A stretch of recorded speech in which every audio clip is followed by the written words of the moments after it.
वासुदेव कृष्ण द्वारका नगरी में राज्य करते थे। उनके पास 3 दुंदुभियां थी, कौमुदिकी, संग्रामिकी और दुर्भूतिका। कृष्ण प्रारंभ से ही गुणग्राही थे। एक बार इंद्र ने देवताओं की सभा में कहा, कृष्ण सर्वगुणग्राही है, दोषों से भी वे गुण निकाल लेते हैं और कभी नीच के साथ युद्ध नहीं करते। एक देवता को यह बात अच्छी नहीं लगी। उसके मन में द्वेष उमड़ आया। उसने कहा, यह बात झूठी है। मैं कृष्ण को दोषग्राही बनाऊंगा और नीच के साथ युद्ध कराकर दिखाऊंगा। उन दिनों भगवान नेमिनाथ द्वारिका में विराज रहे थे। कृष्ण अपने परिवार वालों को साथ ले भगवान के दर्शन करने जा रहे थे। वह देव भी वहां आ पहुंचा और उसी मार्ग में एक मृत कुत्ते का रूप बना एक ओर लेट गया। उसके शरीर से दुर्गंध निकल रही थी। आसपास का सारा वातावरण गंदा हो रहा था, किंतु उस मृतक कुत्ते के दांत बहुत मनोहर और चमकीले थे। कृष्ण उसी रास्ते से जा रहे थे। आगे आगे सैनिक चल रहे थे। उन्हें जोरों की दुर्गंध आ रही थी। वे अपना मुंह ढककर दूसरी ओर चले गए।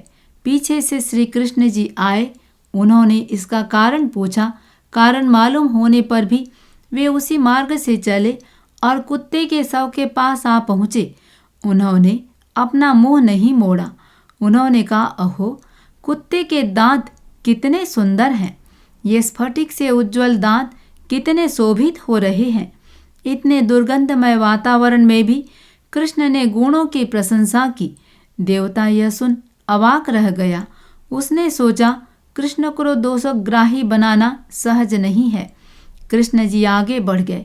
भगवान नेमिनाथ को वंदना कर कृष्ण वापस आ रहे थे। मार्ग में एक अनुचर ने कहा, स्वामिन, आपके अश्वरत्न को कोई चुरा कर ले गया है। यह सुनते ही शंभ आदि कुमार उसकी खोज में निकल पड़े। दोनों ओर घोर युद्ध छिड़ गया। शंभ आदि सारे कुमार युद्ध में हार गए। वे रणक्षेत्र को छोड़ भाग गए।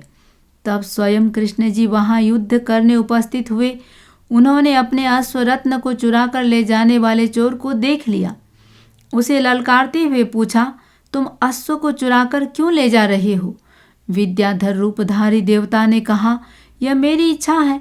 यदि तुम्हें अपना घोड़ा चाहिए तो मेरे साथ युद्ध करके उसे ले सकोगे, अन्यथा नहीं।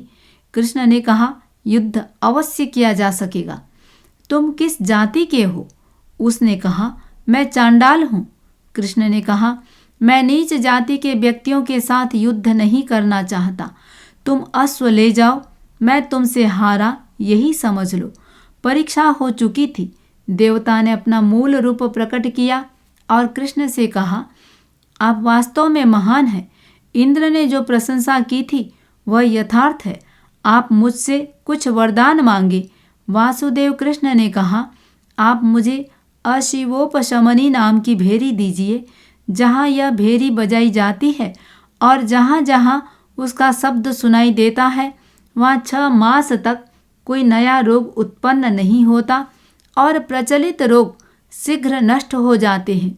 देवता ने अशिवोपशमनी भेरी कृष्ण को दे दी।